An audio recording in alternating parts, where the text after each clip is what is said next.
Jesus adalah seorang yang lahir 25 Desember di kandang domba di kota Bethlehem malam hari yang bergelar soter. Bukan, ya sudah, agamamu, agamamu, agamaku, agamaku. Memangnya Kristen baru ada sekarang? Tidak, di zaman Nabi sudah ada Kristen. Ya, jauh sebelum Nabi lahir pun sudah ada agama Kristen.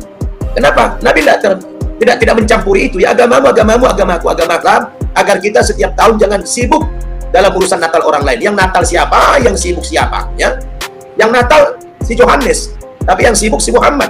Ini tidak benar nih.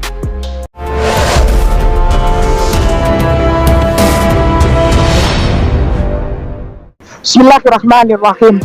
Qul huwallahu ahad, Allahus samad, lam yalid wa lam yulad wa lam yakul lahu kufuwan ahad. Sadaqallahul adzim wa sadaqa Rasulullah Muhammad sallallahu alaihi wasallam. Tema malam ini bersama Tuan Guru yang Guru Ustadz Nababan adalah tentang Natal. Apakah benar 25 Desember? Tidak. Sebagai seorang yang sudah mengucapkan asyhadu alla ilaha illallah wa asyhadu anna muhammadar rasulullah, maka saya Kainama sangat terikat dengan surat Al-Baqarah ayat yang kedua. Bismillahirrahmanirrahim. Zalikal kitabul la raiba fihi hudal lil muttaqin. Sadaqallahul adzim. Tidak ada keraguan di dalam setiap huruf, bahkan setiap titik, setiap tanda baca di dalam Al-Qur'an Karim. Oleh sebab itu ketika membaca surat Maryam ayatnya yang ke berapa itu? Ke-23. Surat Maryam ayat yang ke-23 ketika ada tulisan faja akal mahadu itu yang kemudian rasa sakit lalu bersandar Maryam ini kepada pohon kurma, dan itu tidak pernah ada ketika saya beriman, Bung Ade, ketika saya beriman sebelumnya. Dan kata-kata di dalam tulisan surat Maryam ayat 23 ini menjadi dasar dari saya dulu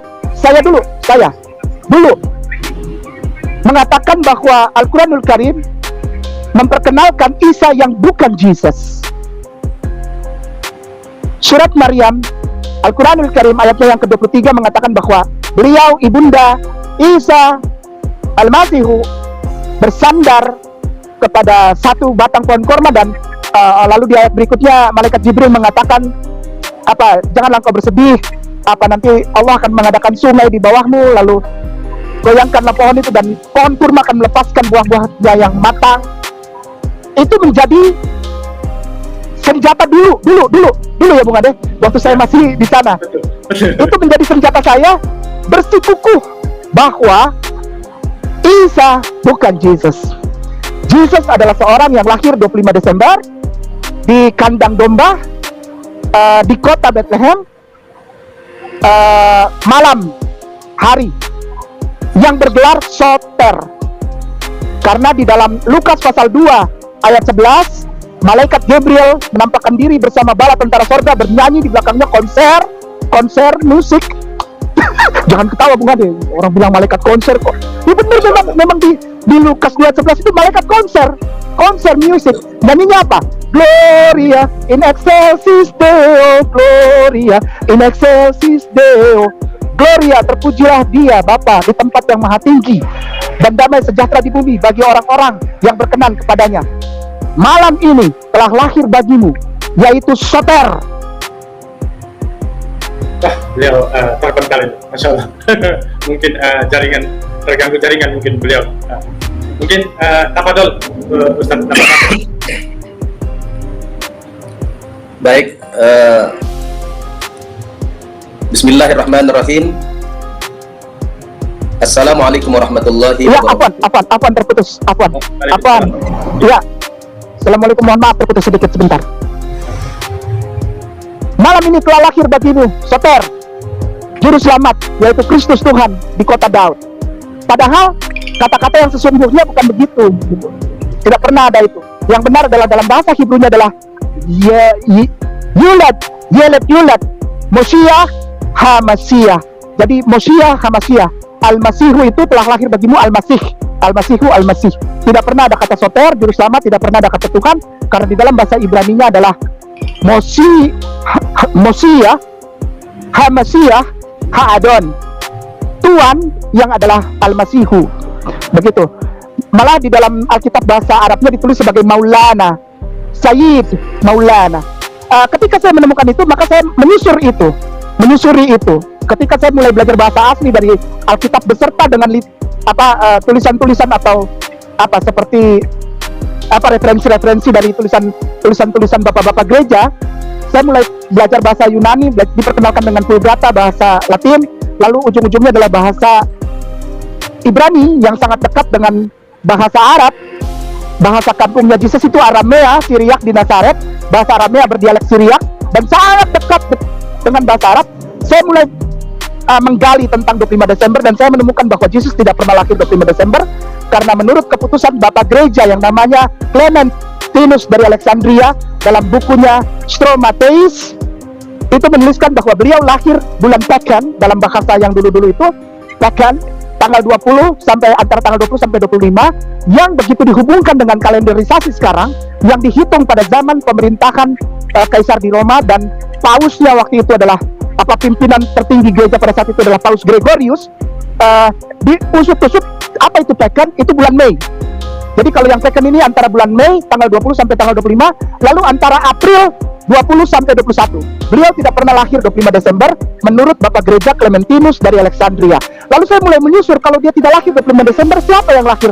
Ternyata itu adalah perayaan yang tidak mau dilepas, perayaan paganisme yang tidak pernah dilepas oleh bangsa Roma, bahkan ketika setelah konsili Nicea dan konsili-konsili lainnya, itu justru diserapkan, namanya Festival Saturnalia. Diserapkan, festival ini festival yang sangat luar biasa, dimulai dari tanggal 17 Desember, puncaknya pada tanggal 25 Desember. Dan tidak pernah terjadi Yesus lahir di kandang, karena di dalam Lukas 2 ayat 6 sampai dengan ayat 11 tidak ada kata kandang di situ. Di dalam peristiwa kelahiran Yesus yang dicatat dalam Alkitab tidak pernah ada kata kandang. Yang ada adalah kata luma. Kata luma adalah ruang tamu. Joseph, bapak duniawi dari Yesus, adalah seorang tekton dari suku Yehuda, dan beliau bukan orang miskin, beliau orang kaya dan beliau orang terkenal. Jadi tidak mungkin beliau datang ke Bethlehem lalu tidak mendapatkan penginapan. Itu saya susuri, kenapa dia tidak dapat penginapan. Ternyata ada salah kata. Ada kata di dalam Alkitab yang mengatakan bahwa mereka tidak bisa menemukan rumah penginapan yang kosong di hotel gitu, atau tempat apalah seperti macam gitu, rumah penginapan. Ternyata kata rumah penginapan ini menjadi ganjalan. Katanya aslinya adalah kata luma. Kata luma adalah ruang tamu atau kamar tamu dari rumah keluarga yang besar. Dan ini dimiliki banyak sekali. Joseph, bapak duniawi dari Jesus, memiliki banyak rumah di Bethlehem karena dia orang kaya. Lalu juga Maria, ibunda Jesus, itu adalah orang kaya. Bapaknya namanya Yoakim atau Yoakim Eli Amram, yang dalam bahasa Al-Quran adalah Ali Imran. Beliau tercatat di dalam Talmud, di dalam Targum, di dalam Sefaria, beberapa buku Sefaria, beberapa buku Targum, itu sering sekali menyedekahkan 100 domba, 80 kambing, 50 lembu, 20 atau 30 unta untuk sedekah atau kurban. Maria ibunda Yesus bukanlah orang miskin, dia orang kaya, karena Maria adalah keponakan atau sepupu dari Imam Besar Zakaria, imam besar saat itu dari kelompok Abia, yang beristrikan Elizabeth, yang adalah sepupu dari ibunda Yesus Maria, adalah keturunan Harun, Nabi Harun, yang adalah kakak dari Nabi Musa alaihissalam, yang berasal dari suku Levi. Itu saya telusuri terus, dan akhirnya ketemulah satu titik di mana saya bisa menjawab tentang kurma ini. Kalau tanggal sudah terjawab, tadi saya ceritakan di depan. Para saudaraku yang menonton ini, terutama apabila ada yang Kristen Katolik yang menonton ini, saya mohon maaf, tolong di capture yang saya bicara, di pause dulu, nanti dicari ya.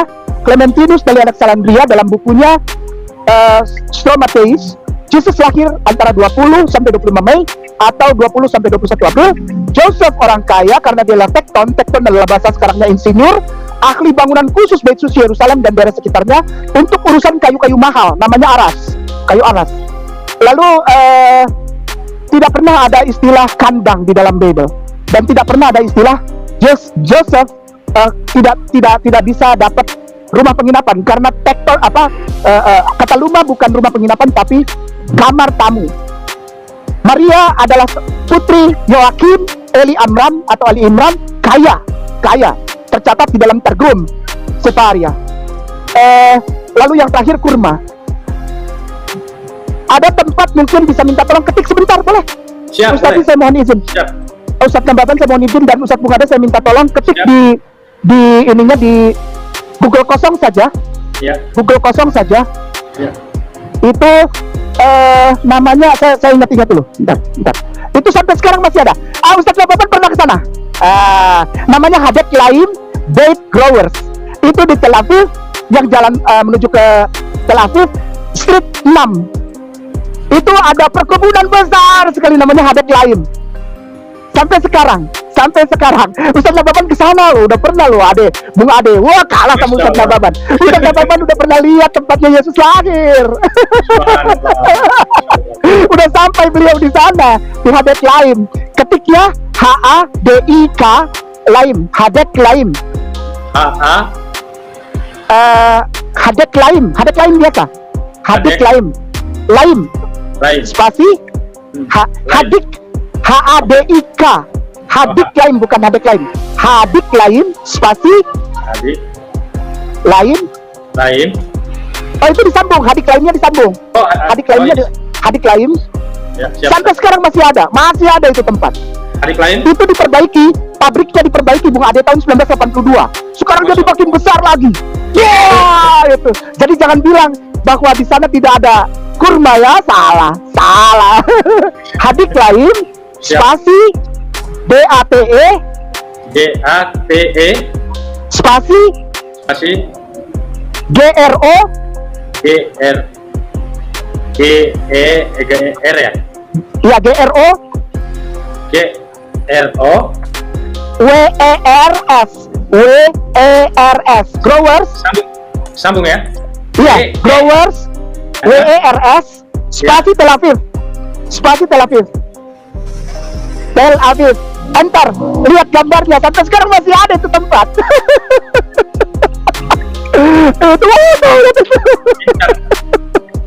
Tempatnya masih ada. Jadi jangan bilang Al-Quran salah ya, karena semua petunjuk dari Bible itu mengarahkan bahwa Maria itu memang makan kurma. Masya Allah. Dan baik, oke. Google yang tadi dihapus, Bung Ade. Siap. Bung Ade, ini yang terakhir, Itu tolong di sebentar.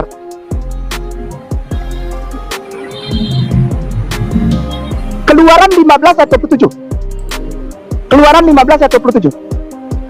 Keluaran 15 ayat 27. Keluaran 15 27. Keluaran 15 27. Oke. Iya. Silakan Bung Ade bacakan. Baik. Sesudah itu sampailah mereka di Elim. Di sana ada 12 mata air dan 70 pohon korma. Lalu berkemahlah mereka di sana di tepi air itu. Ustadz Bung Ade. Siap. Sekarang ini ada jalan namanya Highway 60. Ada jalan seperti jalan tol namanya Highway 60 antara Bethlehem mau ke Gilgal. Ya. Itu di situ ada tempat di antara Bethlehem itu kira-kira 6 atau 7 kilo itu ada tempat namanya itu ini. Sebentar. Kever Rahel.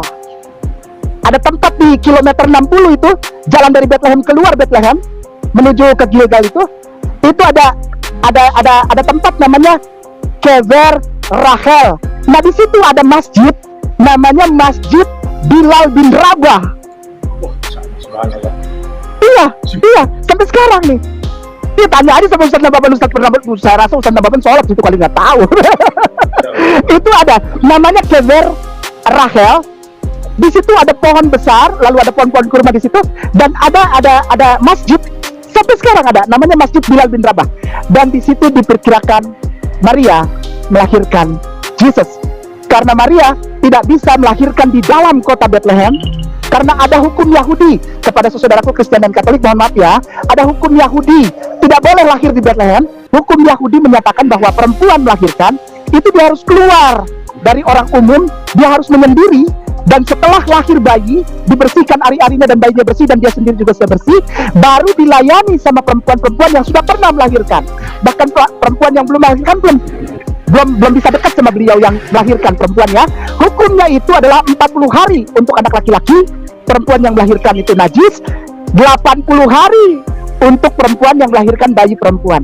Jadi garis besarnya Torah, Nevim, Ketubim, dan Targum, para rabai itu memberikan keterangan bahwa Maria ibunda Yesus tidak melahirkan di kota Bethlehem, apalagi di dalam rumah, apalagi ada gembala yang pria datang dekatin dia pada saat lahir. Itu tidak pernah terjadi, karena hukum imamat, hukum Bani Yehuda, Bani Israel, Bani Yisrael, kalau perempuan melahirkan 40 hari dia tidak boleh ada kontak. Hari ke-8 setelah bersih melahirkan, itu dia harus ditutup dengan kain kabung itu untuk mengantarkan putranya ke bait suci untuk dikhitan. Hari ke-8 kontak tidak terjadi tetap buat orang. Dia hanya mengantarkan putranya untuk dikhitan. Demikian Bung Ade, Yesus tidak lahir tanggal 25 Desember, dan Yesus tidak lahir di kandang. Hina sekali kalau seorang Nabiullah yang besar seperti Yesus yang katanya Raja Damai, Tuhan lagi, lahir di kandang. Tidak. Semua petunjuk dari Alkitab, Perjanjian Baru, Bapak Gereja Clementinus dari Alexandria dalam bukunya Stromateis, dan dari Targum itu menyatakan bahwa beliau ibunda Yesus Maria, putri dari Yoakim, Ali Imran, orang kaya, keturunan Nabi Harun alaihissalam dari suku Levi, itu menyingkir di bawah pohon korma. Barakallah, jazakallah khairan. Masya Allah. Wow, luar biasa. Nah, sahabat di Media Channel, kita akan mendengarkan pemaparan dari guru kita yang tercinta, Al-Mukarram Ustadz Nababan. Saya lihat di live chat ini sudah tidak sabar untuk mendengarkan kajian dari Ustadz Nababan. Tafadhol. Insyaallah. Ya, bismillahirrahmanirrahim. Assalamualaikum warahmatullahi wabarakatuh. Waalaikumsalam warahmatullahi wabarakatuh. Alhamdulillahirabbil alamin. Wal 'aqibatu lil muttaqin. Wala udwana illa 'alal zalimin. Asyhadu an la ilaha illallah wahdahu la syarikalah. Al-ilahul haqqul mubin. Wa asyhadu anna Muhammadan 'abduhu wa rasuluh. Al-mab'uts rahmatan lil alamin. Allahumma salli wa sallim ala sayyidina Muhammadin wa ala alihi wa sahbihi ajma'in. Amma ba'd. Yang sangat saya banggakan, sahabat saya, guru saya juga lah. Kami tidak tahu yang mana yang murid, yang mana yang guru. Ya, masing-masing mengaku murid. Ya, guru kita Ustadz Kainama yang sangat luar biasa semangatnya dalam berdakwah. Kapan saja, di mana saja beliau menyampaikan tausiahnya selalu dengan semangat 45. Ya, alhamdulillah, dan penuh dengan data-data yang beliau kemukakan. Bung Ade dari GMC, ya. Apa singkatan GMC tadi? Jim Media Channel, Ustaz. Jim Media Channel, ya. Jim Media Channel. Dan semua sahabat-sahabatku, saudara-saudaraku, para pemirsa GMC yang dirahmati Allah Subhanahu wa Ta'ala. Alhamdulillah, malam hari yang berkah ini saya bisa silaturahmi dengan Ustadz Kainama setelah sekian lama tidak bersua dengan beliau secara fisik, walaupun sesekali masih ada kontak lewat telepon, tetapi dengan perjumpaan lewat live streaming malam hari ini sudah cukup mewakili kerinduan bersua dengan beliau ini. Alhamdulillah, mudah-mudahan selalu dalam keadaan sehat walafiat dan semakin ditambah taufik hidayahnya oleh Allah Subhanahu wa Ta'ala. Dan malam ini juga saya bisa berjumpa dengan Bung Ade yang beberapa hari yang lalu saya pun agak lupa, kita jumpa di tempat Ustadz Fadlan Garamatan dan kita belum sempat berbincang-bincang terutama terkait dengan program GMC ini. Tetapi beberapa hari yang lalu saya dihubungi oleh Ustadz Kainama untuk bersedia memberikan tausiah melalui live streaming di JMC yang kita laksanakan pada malam hari ini. Dan lebih khusus tentunya rasa bahagia saya bisa berjumpa dengan pecinta JMC, meskipun saya tidak bisa melihat wajah-wajah para pemirsa sekalian, tetapi para pemirsa dengan jelas bisa melihat wajah saya yang ya lumayan ganteng inilah. Alhamdulillah, saya sangat terkesima tadi mendengarkan paparan penjelasan dari Ustadz Kainama seputar kelahiran Nabi Isa alaihissalatu wassalam, apakah di tanggal 25 Desember atau di bulan yang lain. Dan beliau sudah memaparkan begitu jelas, terperinci, dan cukup akurat dengan data-data yang beliau sampaikan, dan juga berdasarkan dalil di dalam Injil tentunya. Maka saya pribadi tidak perlu mengulas kembali apa yang disampaikan oleh Ustadz Kainama, karena beliau lebih spesial di dalam pembicaraan ini, karena tema kita apakah Yesus lahir tanggal 25 Desember atau tidak. Bagi saya pribadi, substansi kita barangkali bukan pada tanggal berapa, di bulan berapa lahirnya Yesus. Kalau kita mencampuri atau mencoba untuk menggali, mempertanyakan tentang hari kelahiran Yesus ini, mungkin orang-orang Nasrani akan menggugat kita. Artinya dia akan mengatakan, Anda kan tidak Nasrani lagi, Anda sudah Muslim, Anda tidak punya otoritas untuk merubah tentang sejarah kelahiran Tuhan kami atau Nabi kami. Ketika mereka menyerang kita dengan kalimat ini, barangkali kita sudah berhenti sampai di situ, karena memang bukan otoritas kita lagi membahas itu. Namun yang paling substansial barangkali bukan yang krusialnya bukan masalah tanggal berapa, bulan berapa, tahun berapanya yang menjadi konsen kita, tetapi kita bicara, konsentrasi kita adalah kepada akidah mereka yang perlu kita selamatkan mereka dari akidah yang salah itu.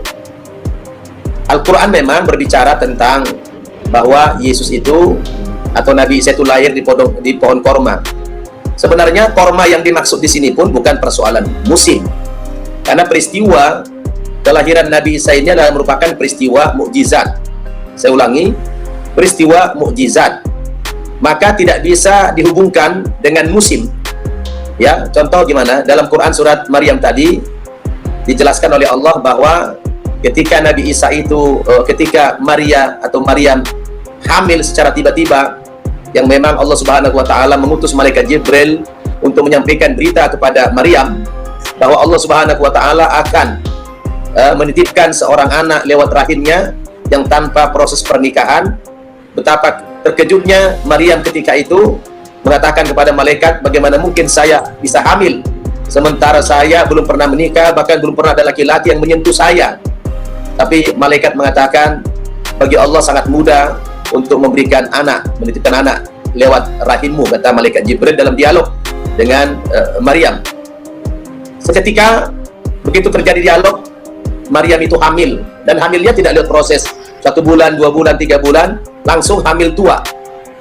Ya, jadi langsung hamil tua. Ini prosesnya bukan proses yang alami. Semua rangkaian proses ini merupakan proses mukjizat.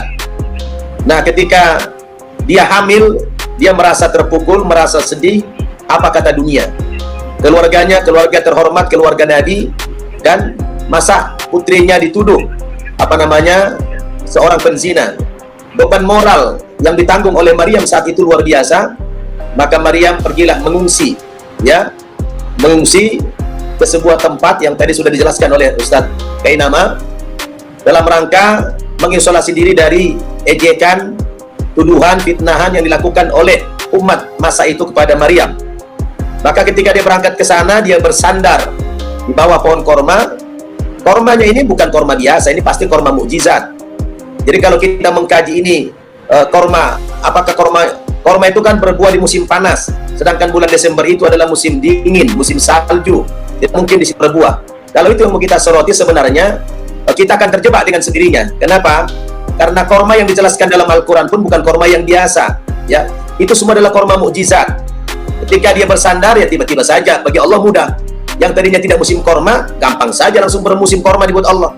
Suruh ayunkan, goyangkan itu pohon korma, nanti langsung berjatuhan itu buah korma, ya itu juga peristiwa mukjizat. Jadi menurut hemat saya, semua rangkaian proses kelahiran Nabi Isa ini adalah sudah mukjizat semuanya.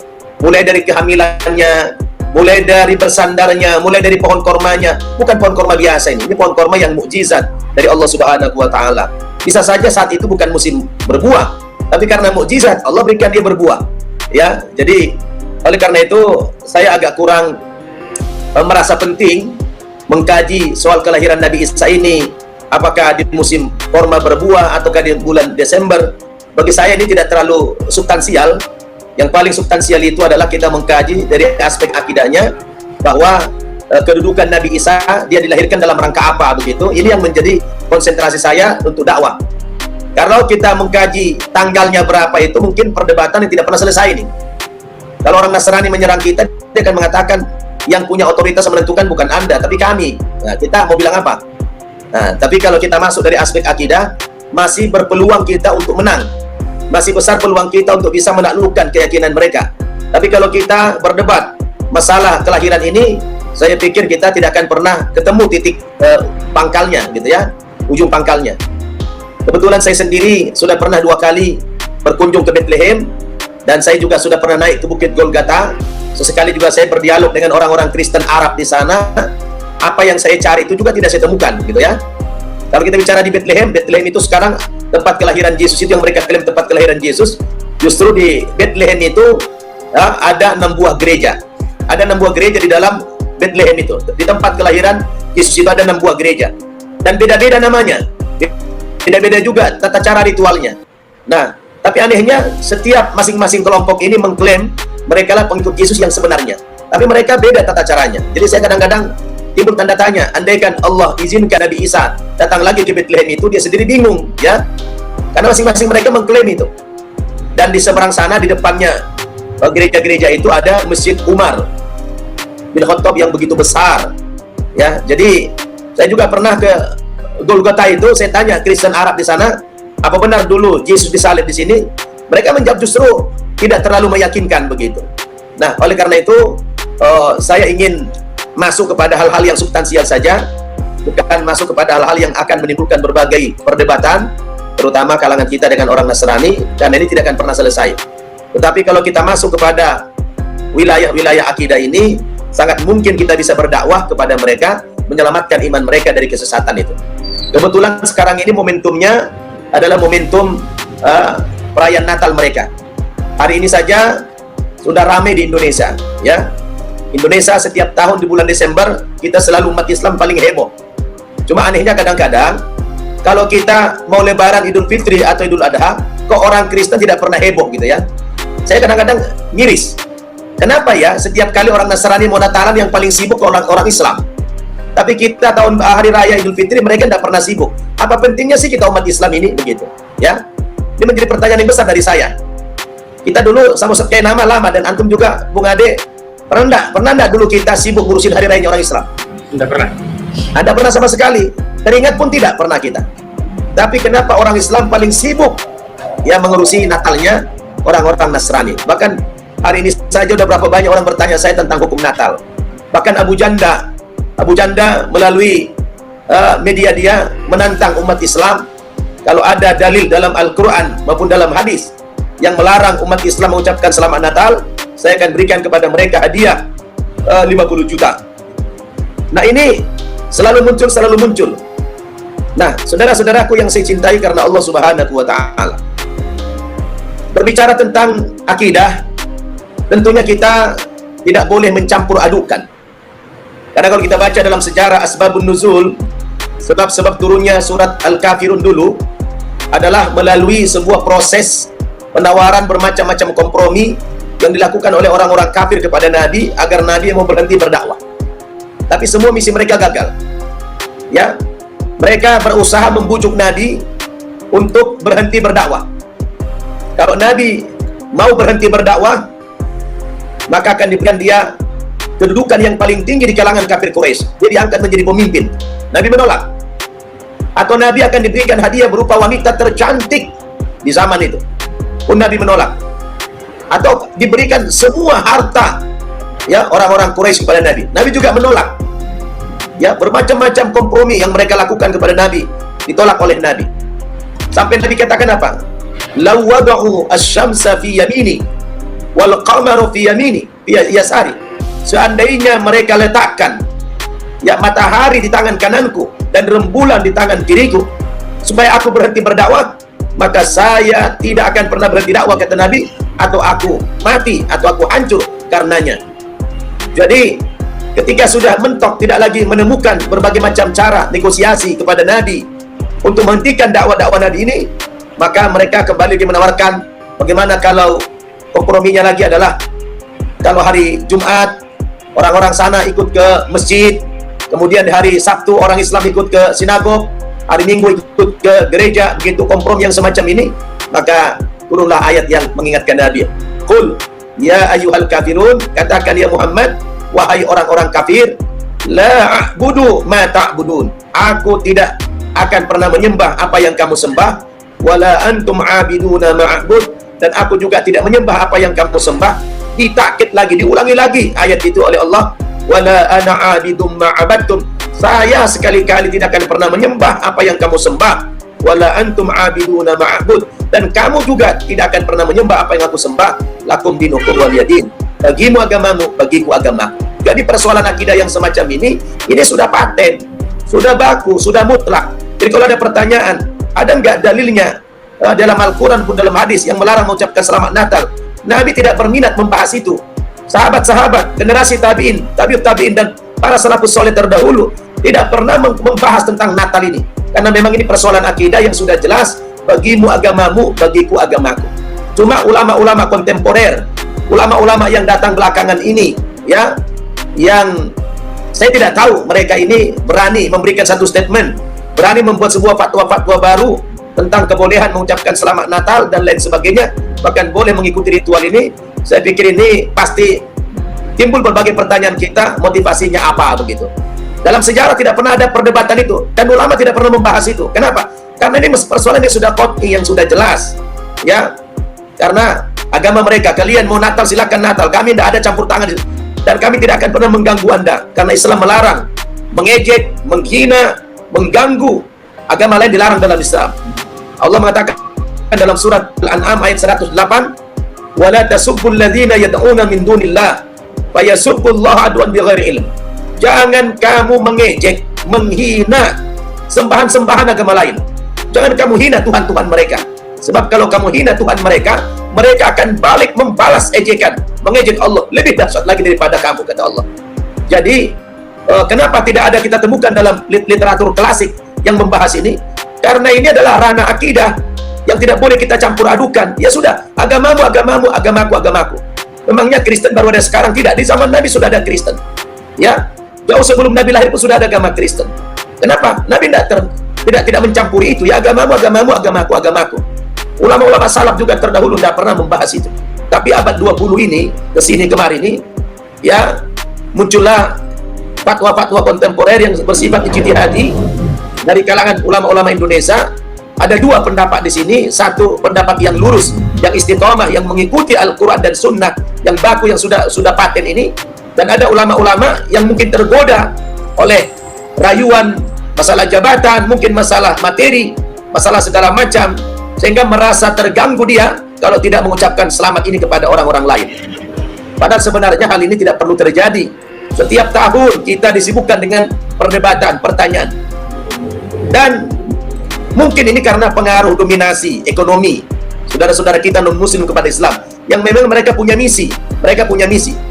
Salah satu bukti, pemilik perusahaan yang dari Nasrani, kalau dia punya karyawan yang beragama Islam, selalu mereka menekankan kepada karyawan menghormati ritual mereka dengan memakai pakaian tradisi mereka, katakanlah sinterklas, ya. Sementara kalau kita pengusaha, punya perusahaan dan punya karyawan orang Kristen atau non-muslim, ketika kita merayakan Idul Fitri kita, tidak pernah mereka kita suruh menggunakan pakaian-pakaian ala Islam. Tapi kenapa mereka nyuruh pakaian ala Nasrani? Karena mereka punya misi. Kita dulu dari kita sudah tahu dalam Injil Matius pasal 28-19, pergilah kamu ke segala penjuru dunia, jadikanlah semua bangsa menjadi muridku, dan baptislah mereka dalam nama Bapa, Anak, dan Roh Kudus. Jadi Kita terjebak dalam program-program misi mereka. Mereka yang bernatalan, kita yang berdebat. Apa pentingnya kita mengucapkan selamat Natal? Kalau kita boleh berpikir begini, kita balik logikanya. Saudara-saudara kita itu kan sudah berada dalam secara akidah, mereka adalah akidah yang menyimpang. Katakan mereka yang celaka lah, yang sedang bahaya. Kalau ada saudara kita sedang berbahaya, sedang celaka, Anda mengucapkan selamat, saya pikir itu mengejek, ya. Saudara kita sudah celaka, kita ucapkan selamat. Misalnya antum jatuh ke jurang, saya bilang selamat ya, pasti Anda marah sama saya, betul tidak? Betul. Kenapa? Saudara kita kalau sudah celaka, jangan lagi ucapkan selamat. Yang ada mereka diselamatkan, ditolong, ya kan? Ditolong mereka. Nah, karena substansi Natal seperti yang dibacakan oleh saudara kita, guru kita Ustaz Nama di Lukas pasal 12 itu, yang dikatakan hari ini telah lahir bagimu juru selamat, yaitu Kristus Tuhan di kota Daud. Substansi Natal dalam iman mereka itu adalah memperingati kelahiran anak Tuhan. Apa jadinya dunia ini kalau ada mengatakan Tuhan beranak? Makanya dalam surat Maryam, surat ke-19, ayat 88 sampai 92, Allah Subhanahu wa taala berfirman, A'udzu billahi minasyaitonir rajim. Wa qalu ittakhadha ar-rahmanu walada. Laqad ji'tum syai'an idda. Takadu as-samawati yatafattarna minhu wa tanshaqqu al-ardu wa takhirul jibalu hadda an da'u lir-rahmani walada. Masya Allah. Allah mengatakan dalam ayat itu, wa qalu ittakhadha ar-rahmanu walada.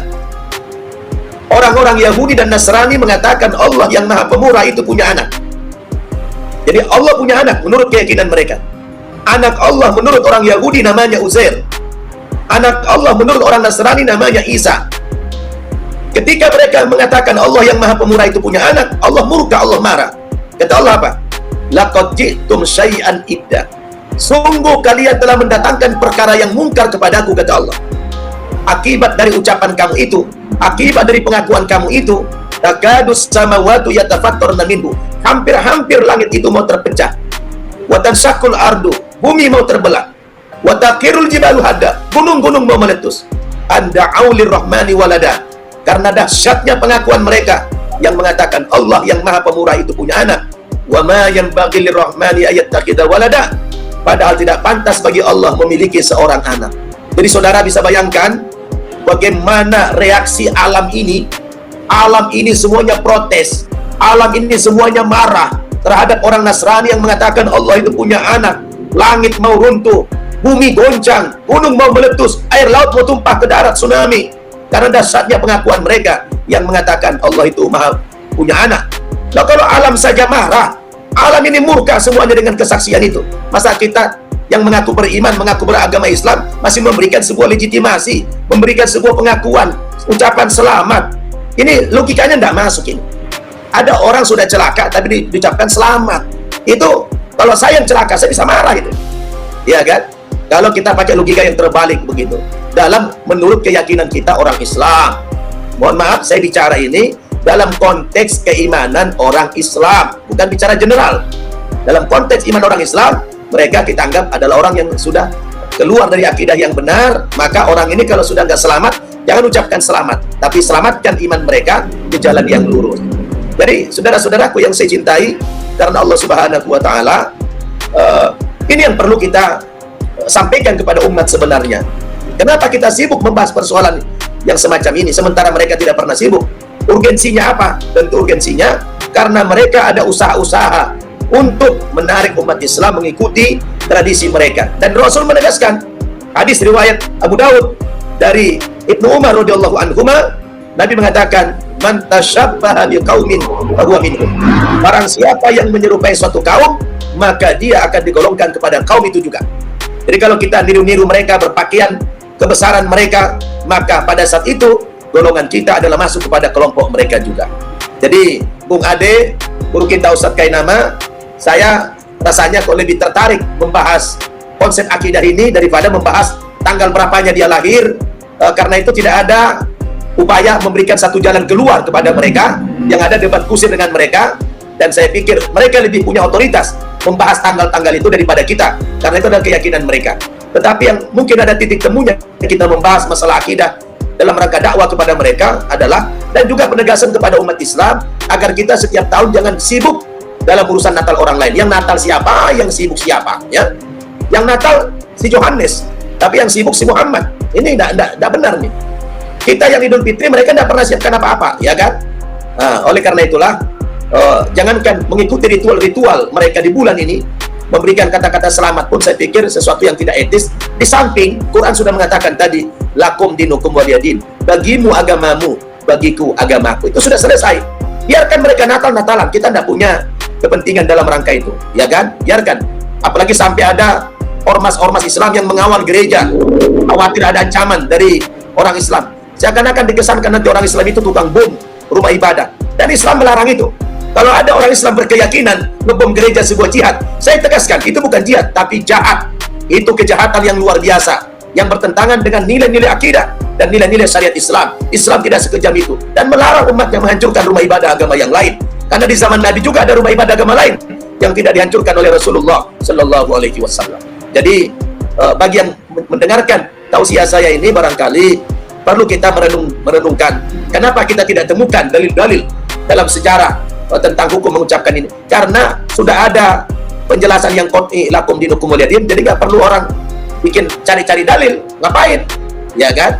Nggak perlu cari dalil kita. Ini soal ranah agama masing-masing. Agamamu, agamamu, agamaku, agamaku. Ya. Tapi kita di sini, Masya Allah, kalau tidak mengucapkan selamat Natal dianggap intoleran. Ya kan? Ini saya pikir sangat jauh penyimpangannya ini. Kita tidak pernah mengatakan, apa pernah kita mengundang orang lain untuk mengucapkan selamat hari raya? Kalau dia tidak mengucapkan selamat hari raya, kita anggap dia orang yang intoleran. Tidak. Tidak pernah kita undang dia sholat tarawih, tidak pernah kita undang dia sholat Idul Fitri, gitu kan? Nah, ini saya pikir dalil-dalil yang bisa saya kemukakan pada kesempatan ini. Mudah-mudahan pemirsa JMC bisa memahami dan menerima dalil ini, supaya kita lebih berhati-hati dalam masa akidah. Untuk akidah ini tidak ada kompromi-kompromi, ya agamamu, agamamu, agamaku, agamaku. Demikian dulu, Bung Ade, penjelasan saya. Mohon maaf saya keluar dari tema kita, karena saya khawatir terjadi perdebatan kusir nanti, dan kita bukan dalam otoritas untuk memaksakan kehendak kita kepada mereka, dan kita pasti kalah kalau berdebat masalah ini, karena dia yang punya agama, yang saya pikir kita tidak bisa memaksakan apa yang kita dapatkan. Terima kasih, Pak. Masya Allah, tabarakallah, luar biasa. Nah, apa yang disampaikan oleh guru kita Ustaz Nababan? Masya Allah, Jadi, Masya Allah. Masya Allah. Ini memang dua kolaborasi yang cadas, ya, dan ini dipersembahkan untuk sahabat Iklan Bila semua, ya, pesan yang sangat luar biasa dari guru kita Ustaz Nababan, ya, Luar biasa. mereka yang